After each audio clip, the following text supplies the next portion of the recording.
चला नमस्कार. तुम्ही बघत आहात आरोग्य दूत न्यूज. आरोग्य दूत न्यूज मध्ये आपलं सर्वांचं स्वागत आहे. आता आपण आलेलो आहोत तालुका अध्यक्ष, काँग्रेसचे तालुका अध्यक्ष आहेत सचिनदादा सोमोसी. आज आपण त्यांच्या घरी आलेलो आहोत. येण्याचं कारण असं आहे की त्यांची जी कन्या आहे सहिष्णा, ही जी त्यांची कन्या आहे आज ती जिल्ह्यातच नाहीये, महाराष्ट्रातच नाहीये, आज ते आपल्या भारताचं नाव उज्ज्वल करत आहे. त्यासाठी तिला आज गोल्ड मेडल भेटलेलं आहे. तर नेमकी इथपर्यंत पोहोचली, हिचा प्रवास कसा होता आपण तिच्याशीच जाणून घेणार आहोत. पुढे आपला प्रवास कसा होता थोडक्यात माहिती द्या. नमस्कार, माझं नाव सहिष्णा सोमवंशी आहे आणि मी नॅशनल शूटर आहे. त्याच्यामध्ये मी 10 मीटर, 25 मीटर आणि 50 मीटर हे तिघं इव्हेंट खेळते. त्या तिघं इव्हेंटमध्ये खेळताना माझं पहिलं सुरुवात 10 मीटरपासून झाली होती. नंतर मी मागच्या वर्षी 25 मीटर जेव्हा खेळली तेव्हा मला महाराष्ट्राला मी रिप्रेझेंट करून प्री नॅशनलला मला ब्रॉन्झ मेडल होतं देहरादूनला. त्याच्यानंतर यावर्षी मी जेव्हा 50 मीटर खेळली तर मला जेव्हा मी माझ्या जिल्ह्याला रिप्रेझेंट केलं स्टेट लेवलला, तर नुकतंच मला आता मेमध्ये मला गोल्ड मेडल लागलं आहे, जो की माझा हायेस्ट स्कोर होता सगळ्यांमध्ये, वुमन्स आणि मेलमध्ये. आणि त्याच्यानंतर आता नुकतंच मला आपल्या डिस्ट्रिक्टचं पहिलं लायसन्स भेटलं आहे, जे की आपले जे कलेक्टर साहेब आहे रोहन गुगे, त्यांनी मला पहिलं लायसन्स सँक्शन केलं. आणि माझा जो प्रवास सुरू झाला होता तो जळगावपासूनच चालू झाला होता, कारण की आपल्या तालुक्याला सोय नव्हती म्हणून मी जिल्ह्याला शिफ्ट झाली होती. तिथून माझा सुरुवात शूटिंगची चालू झाली. त्याच्यानंतर मी नाशिकला गेली. नाशिकला काही मी वर्ष प्रॅक्टिस केली आणि आता मी मुंबईला आहे. तर माझा जो पुढचा जेवढी पण माझी प्रॅक्टिस आहे ते मुंबईला होते. आणि सुरुवात माझी खूप चांगली होती, पण त्याच्यामध्ये खूप कष्ट पण होते, कारण की तेवढी फॅसिलिटीज नाही राहायची. बट हां, आता खूप फॅसिलिटीज वाढल्या, त्याच्यामुळे मी आता मुंबईला करते. हे पिस्टल शूटिंग मध्ये आपलं आवड निर्माण कसं काय झालं? आवड निर्माण म्हणजे मी जेव्हा शाळेत होती तेव्हापासूनच मी कबड्डी, खो खो ह्या गेममध्ये होती. पण हे म्हणजे मला टीम गेम असल्यामुळे मला एक इंडिव्हिज्युअल गेम हवा होता. तर मी तेव्हा नुकतेच शूटिंगच्या कॉम्पिटिशन चालू राहायच्या टीव्हीवर. मग मला वाटलं की हो, मला हे ट्राय करायचं आहे.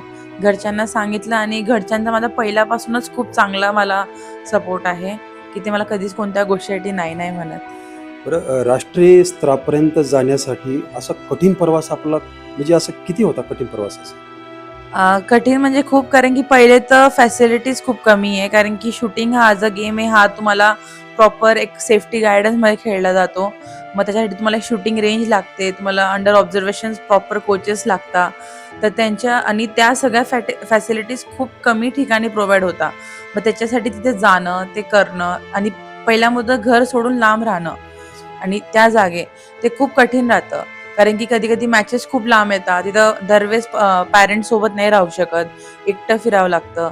तर खूप याच्यामध्ये म्हणजे एज्युकेशनला तुम्ही फक्त एकाच जागेवर जाता, पण जसं स्पोर्ट्स पकडलं तर स्पोर्ट्सला तुम्हाला कंटिन्युअसली तुम्हाला बाहेर राहावं लागतं. तर ह्या प्रवासामध्ये सर्वात आपल्याला आव्हान काय होतं, मोठं आव्हान म्हणजे की मला तर पहिले प्रूफ करायचं होतं, कारण की स्पोर्ट्स असं आहे की लोक तुम्हाला म्हणाल की तुम्ही टाइमपास करताय. फर्स्ट थिंग हे लोक भरपूरदा म्हणतात की ही स्पोर्ट्स हॉबी असते, हॉबीमुळे करावं लागतं. तर प्रत्येकाला प्रूफ करणं हे खूप डिफिकल्ट जातं. आणि मग जेव्हा असं असतं मनामध्ये की नाही, रोज प्रत्येक विचार एकच येतात की नाही, आपल्याला प्रूफ करायचंय, आपल्याला दाखवायचंय, आणि त्या प्रेशरमध्ये तुम्ही प्रॅक्टिस करा. तर ते खूप मोठं चॅलेंज असतं सगळ्यांसाठी. पिस्टल शूटिंग मध्ये सर्वात महत्वाचा आपल्यात गुण कोणता पाहिजे चांगला? डिसिप्लिन सगळ्यात मोठं तर, की तुम्हाला डिसिप्लिन हवं. आणि अजून की तुम्हाला फेल्युअर जे असतं ते तुम्हाला सहन करण्याची क्षमता हवी, की तुम्हाला समजा अपयश येतंय तर तुम्ही त्याला कसं सहन करता, कारण की प्रत्येक स्पोर्ट्समध्ये तुम्हाला पहिले अपयश येतं, त्याच्यानंतर तुम्हाला सक्सेस येते. तर ते तुम्हाला खूप मेन असतं. आतापर्यंत तुम्हाला बरेचसे पदक भेटलेले आहेत, त्याच्यापैकी तुम्हाला सर्वात महत्वाचं पदक असं कोणतं वाटतं? सर्वात पहिलं जे मला देहरादूनला लागलं होतं, कारण की जी 25 मीटर होती त्याच्यासाठी प्रॅक्टिस फॅसिलिटीज खूप कमी होत्या. मी फक्त एक 15 दिवस प्रॅक्टिस केलेली आणि त्याच्यावर मी जाऊन देहरादूनला जेव्हा महाराष्ट्र रिप्रेझेंट केलं होतं, तर जेव्हा ते मला ब्रॉन्झ मेडल लागलं होतं, तेव्हा ते माझ्यासाठी खूप हे होतं की मला एवढं म्हणजे कमी टाईमावर प्रॅक्टिस करून पण मला चांगलं परफॉर्म मी करू शकले. तर ते माझ्यासाठी इम्पॉर्टंट होतं. आता इथपर्यंत तुम्ही पोहोचलेच आहात. ह्याच्या पुढे आंतरराष्ट्रीय असेल, आता पुढे असेल, तुमचं आता लक्ष काय असणार आहे ह्याच्या पुढे? माझं जे स्वप्न आहे ते म्हणजे की मला इंटरनॅशनल खेळायचं आहे. आपल्या इंडियाला रिप्रेझेंट करायचं आहे. वर्ल्ड चॅम्पियनशिप, एशियन चॅम्पियनशिप आणि सर्वात मोठं जे ऑलिम्पिक आहे. तर त्याच्यासाठी माझं हे सगळं चालू आहे की मला माझ्या देशाला बाहेरच्या कंट्रीजमध्ये इंटरनॅशनल लेवलला रिप्रेझेंट करायचं आहे. सर्व तुम्ही आता माहिती दिलेलेच आहात. सर्व इथपर्यंत आपण कसं पोहोचलो, ग्रामीण भागातील मुलं आणि मुलींना काय संदेश द्याल याच्यामध्ये? ते त्यांना पण याची जिद्द असते, पण त्यासाठी तुम्ही कसं काय सांगाल? मी तर हे सांगेल की जिद्द असणं आणि त्याला पूर्ण करणं खूप वेगळ्या 2 गोष्टी आहे. भरपूर जण जिद्द ठेवतात, पण मग ते पूर्ण करण्याचं ते विश्वास नाही ठेवत स्वतःवर, की कसं म्हणजे लोकं फक्त विचार करतात की मला करायचंय. पण त्याच्यावर खरोखर काम करायला पाहिजे. घरचे पहिल्यांदा तुम्हाला नाही म्हणतील, दुसऱ्यांदा नाही म्हणतील. पण जेव्हा तुम्ही स्वतःहून म्हणजे त्यांना दाखवाल की नाही तुम्हाला खरोखर हे करायचंय. तुम्ही त्याचे सगळं माहिती घ्याल की त्याच्याने कसं तुम्ही करिअर करू शकता, कसं नाही करू शकत. घरच्यांना कन्व्हिन्स कराल, तर तेव्हा तुमचं हे पूर्ण होईल. स्पोर्ट्समध्ये खूप चांगलं करिअर आहे. लोकांना फक्त वाटतं की स्पोर्ट्स हे टाईमपास असतो, हॉबी असतं, पण नाही. त्याच्यामध्ये करिअर तुमचं बनू शकतं. फक्त तुम्ही तुमच्या स्वप्नाला कसं तुम्ही आकार देता हे तुमच्यावरती आहे. आत्ताच आपण सहेशना, एक कन्या मुलगी, तिची आपण आत्ताच मुलाखत घेतलेली आहे. त्यांचेच वडील आहेत आपल्यासोबत, सचिनदादा सोमोशी, काँग्रेस तालुका अध्यक्ष आहेत, ते आपल्यासोबत आहेत. पण तेवढंच आज आईवडिलांचंही मेहनत असते, कष्ट असते, इथपर्यंत हे मुलगी जाऊ शकत नाही. आज त्यांना किती आनंद आहे आपण त्यांच्याशी जाणून घेऊया. दादा, आज आपल्या मुलीनं एवढ्या आपल्या आज राज्यस्तरीय, राष्ट्रीयपर्यंत आज इथपर्यंत नाव आपलं उज्ज्वल केलेले आहे. आज आपण किती आनंद आहे त्यांच्याबद्दल? आनंद तर खूप आहे, कारण की तिचं जेव्हा 10 मीटर होती, 10 मीटर जेव्हा तिने केलं त्यावेळेला आम्हाला काही वाटलं नव्हतं की म्हणजे तिने सांगितलं की बातमीच देऊ नका कुठेच. 10 मीटरला नॅशनलपर्यंत गेली, म्हणजे जिल्ह्यावरनं राज्यावरनं ती देश पातळीवर गेली. 10 मीटर नॅशनल केलं, 25 मीटर नॅशनल केलं. त्या 25 मीटरमध्ये सुद्धा तिने मेडल मारलं. तरी पण त्यांनी कुठेतरी न्यूज येऊ दिली नाही बाहेर की जाऊ द्या मला नको, मला प्रसिद्धीपासून लांब पाहिजे. आता तिने महाराष्ट्र चॅम्पियन ती झालेली आहे 50 मीटरला, आणि 50 मीटरचं महाराष्ट्राचं प्रतिनिधित्व ती आता देश पातळीवर करणार आहे. आणि माझी तर तुमच्या माध्यमातून, चॅनलच्या माध्यमातून विनंती आहे की ज्या आपल्या जिल्ह्याच्या योगायोगाने क्रीडा मंत्री आहेत रक्षाताई, त्यांनी देखील या गोष्टीकडे गांभीर्याने लक्ष द्यायला पाहिजे की एक वुमन्स, एक महिला ही देश पातळीवर जाते आहे आणि हिला किती मदत होऊ शकते बा. तर त्यामुळे त्यांनी ती मदत करावी अशी मी तुमच्या या चॅनल माध्यमातून मी विनंती करतो आहे की त्यांनी ती मदत करावी. आणि स्पोर्टमध्ये खूप मुली तर जाऊ द्यावं, मुलं सुद्धा कमी आहेत आणि त्यांना तिथे प्राधान्य मिळतच नाहीत, कारण की हा आहे खर्चिक गेम. ह्याच्यामध्ये लोक पाठवत नाही, पेशन्स लागतात, ते पेशन्स पालकांपर्यंत नसतं. त्यामुळे अशा पद्धतीने आम्ही तिला, आज खूप आनंद आहे आम्हाला की ती आज या लेवलला गेली आणि या लेवलपर्यंत ती करते. आत्ताच सहेशनाचे वडील होते सचिनदादा सोमोशी, यांनाही सामाजिक आवड भरपूर आहे. सर्वसामान्य लोक आज त्यांचं नावही काढतात. जे त्यांना अडचण असेल पाचोऱ्या दादाचं नाव काढतात, आणि आज तेच आशीर्वाद म्हणावं लागेल. आज त्यांची कन्या राज्यातच नाही, आज आपल्या भारतामध्ये नाव उज्ज्वल होत आहे. कुठं ना कुठं असं वाटतं की आपलं दादा काम केलेली पावती भेटते. आज आपल्यासोबत आहे त्यांची आई सुद्धा आपल्यासोबतच आहे सहेशनाची.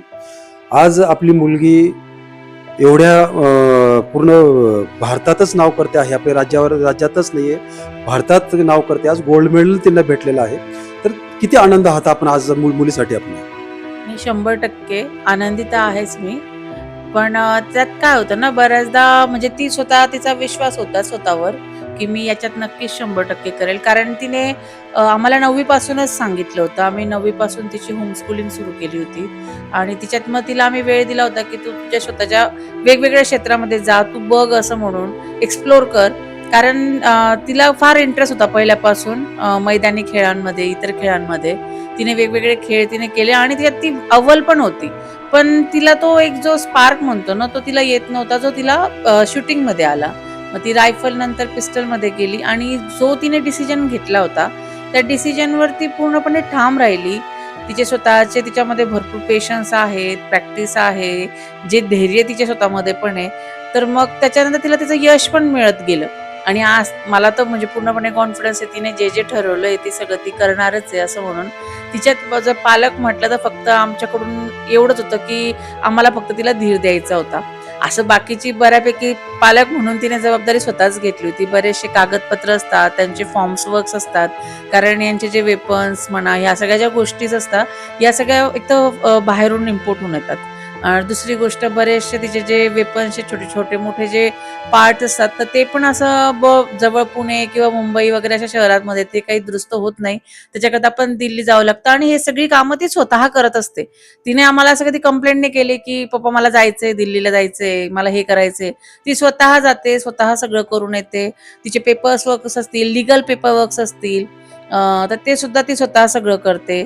म्हणजे बऱ्याचशा गोष्टी आहेत तिच्या ज्या पण काही असतील, कारण हा जो गेम आहे हा बऱ्यापैकी कागदपत्रांवर पण आपण पूर्णपणे व्यवस्थित असायला हवं असे काही आहेत, त्यांचे टर्म्स आहेत, काही कंडिशन्स आहेत, तर त्या सगळ्या ती फॉलो करत असते. आणि तिच्यामध्ये तसं बघायला गेलं तर आमचा काही खूप मोठा वाटा नाही, ती बऱ्यापैकी ते सगळं काम करत असते. आणि पालक म्हणून आम्ही फक्त तिच्या मागे पाठिंबा आम्ही कायम सदैव देत राहतो आणि ती आम्हाला म्हणजे खूप आनंदित ठेवण्याचा प्रयत्न करत असते सगळं.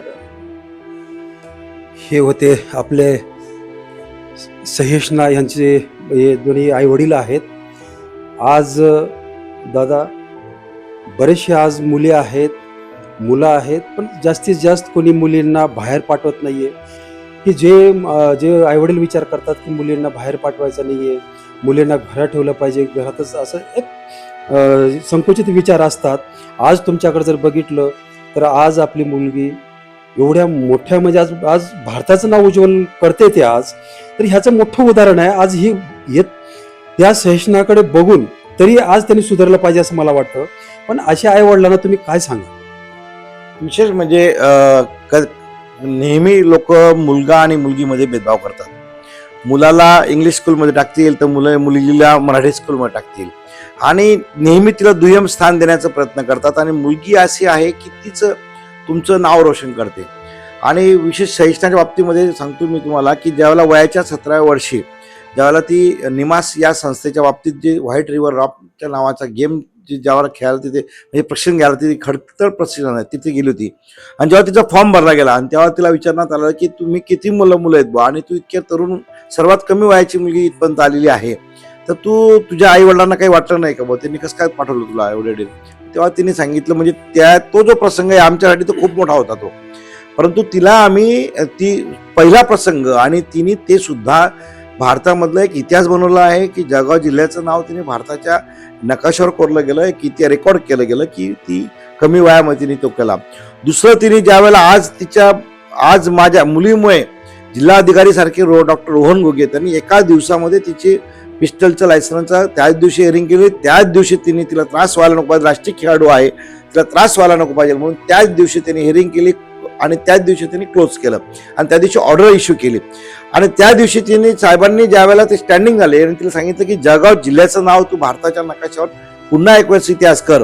कारण की त्या दिवशी स्टँडिंग झाल्यानंतर आम्हाला सुद्धा वाटलं की आम्ही तिचे पालक आहोत, आम्हाला खूप तिच्याबद्दलचा अभिमान खूप मोठा झाला की तिच्यामुळे आम्हाला तो प्रसंग बघायला मिळाला. आणि म्हणून सगळ्या पालकांना मी एक विनंती करतो आहे की तुम्ही हा भेदभाव करू नका आणि मुलींना तर पुढे पाठवा. आता एकटी मुलगी कसं काय जाईल, कसं का रेल्वेने प्रवास करेल, विमानाने कसं का प्रवास करेल? ती अनेक वेळा विमानाने जाते, अनेक वेळा ती रेल्वेने जाते आणि एकटी जाते. पालक ह्या गेम बरोबर अनेक पालक सुद्धा सोबत असतात, परंतु आजपर्यंत तिने आमची गरज ठेवली नाही, इतकी बोल्ड आहे. पण तुम्ही तिच्यावर जबाबदारी तर टाका. मुलींवर तुम्ही जबाबदारी टाकल्याशिवाय त्याशिवाय तुम्हाला हे होणार नाही. त्याला जबाबदारी टाका. त्यावेळेला त्यांना स्वतःचं करिअर त्यांना माहिती असतं. आणि मुलगी म्हटल्यानंतर अनेक पालक जे आहेत ते संकुचितपणाचे असतात. आणि माझ्या मुलींना पण विनंती आहे की जर आपल्याला संधी मिळत असेल आणि पालक जर आपल्याला जर पाठवत असेल तर आपण निश्चितच त्यांचं नाव इतिहासामध्ये कसं कोरलं जाईल आणि आपण कशा पद्धतीने कामगिरी कराल अशा पद्धतीने आपण देखील करिअर केलं पाहिजे आणि पालकांनी सुद्धा त्यांना संधी द्यायला पाहिजे असे मी सगळ्या पालकांना विनंती करतोय आपल्या चॅनलच्या माध्यमातून. चला आताच हे मुलाखत घेतली आहे. सहेशनाचे आई वडील होते हे, त्यांची मुलाखत घेतलेली आहे. मुलींना सुद्धा त्यांनी शिकवलं पाहिजे, बाहेर पाठवलं पाहिजे असं त्यांनी आताच ह्याच्या आरोग्यदूतच्या माध्यमातून मार्गदर्शन केलेलं आहे. आज जर बघितलं पिस्टल शूटिंग जे आहे, आपण पिस्टल कधी आम्ही कधी बघितलेलं नाही आहे, आपणही बघितलेलं नाही आहे, पण त्या आज मुलीला 17व्या वर्षापासून ती ही मुलगी त्या क्षेत्रामध्ये आहे. आज जिल्ह्यावरून महाराष्ट्रामधून आज भारताचं उज्ज्वल नाव करणार आहे आणि तिला एवढ्या कमी वयामध्ये सुद्धा तिला लायसन ते भेटलेलं. ते लायसन दाखव बेटा, ते लायसन तू थांब, ते लायसन हे लायसन तुम्ही बघू शकता या ठिकाणी. आज म्हणजे ह्या मुलीला एवढ्या कमी वयामध्ये तिला पिस्टल शूटिंगचं लायसन भेटलेलं आहे, हे तुम्ही बघू शकता. म्हणजे सांगायचं तात्पर्य असं आहे की आपल्याला म्हणजे एवढे जिद्द चिकाटी जर तुमच्या मनामध्ये काही असेल, आपल्याला काही करायचं आहे, तुम्ही बघू शकता हे लायसन पिस्टलचं हे लायसन आहे आणि एवढ्या कमी वयामध्ये लायसन भेटलेलं आहे. एवढ्यासाठी दाखवतो तुम्हाला मी की अनेक मुलींना सुद्धा कुठेतरी ते सुद्धा कुठेतरी आपल्या जिद्दीला पेटली पाहिजे आणि मीही याप्रमाणेच हिच्यासारखंच लायसन मिळवेन मी. आणि हे फक्त लायसन आज आपण बघतो PA असतील, डेप्युटी असतील, कलेक्टर असतील, आज यांच्याकडेच आपण हे लायसन बघतो आणि आपल्याला ह्याच्यातून घ्यायचं आहे. सर्व जे आपल्याला आता बातमी बघत असतील की आपल्याला सुद्धा हे लायसन मिळवायचं आहे जिद्द चिकाटीने. आणि एवढा असा नाहीये, खूप तिला मेहनत असतं, खूप काही कष्ट असतात, आपला ते करावं लागेल, घ्यावं लागेल, तेव्हाच आपल्या इथपर्यंत आपण पोहोचू शकतो. आणि याच्यामधून आम्ही सुद्धा लायसन कुणाच्या आम्ही पत्रकार असू सुद्धा आम्हाला लायसन कधी आमच्या हातात आलेलं नव्हतं, आम्हालाही बघायला भेटलेलं नव्हतं. आणि पिस्टल सुद्धा आमच्या हातात अजून आलेलं नाहीये, आम्ही ते सुद्धा बघितलेलं नाहीये. आता ज्यावेळेस तिच्याकडे लायसन आहे, तिच्याकडे लायसन आलेलं आहे, ज्यावेळेस ते पिस्टल घेईल ते सुद्धा आता लायसन सुद्धा आपण त्या मुलीकडूनच आपण बघतोय. लायसन असं असतं. आम्ही सुद्धा आज ह्या पत्रकाराच्या माध्यमातून बघतो की असं लायसन असतं. आता पिस्टल कसं असतं हे सुद्धा आपल्या हातात आपण कधी बघितलेलं नाहीये, तुम्ही बघितलेलं नाहीये. पण एक दिवस आपण अजून तिच्याकडे ज्या दिवशी पिस्टल वापरायला घेईल त्या दिवशी आपण परत अजून आपल्याला ते पिस्टल कसं असतं ते सुद्धा आपल्याला बघायला आपल्याला भेटेल. आणि आता आरोग्यदूतच्या माध्यमातून तिला मी शुभेच्छा देतो. आता जिल्ह्यातच नाहीये, महाराष्ट्रातच नाहीये, तर आता पूर्ण भारताचं आपलं ते नाव रोशन करेल अशी मी माझ्या आरोग्यदूत न्यूज कडून त्यांना मी शुभेच्छा देतो. धन्यवाद.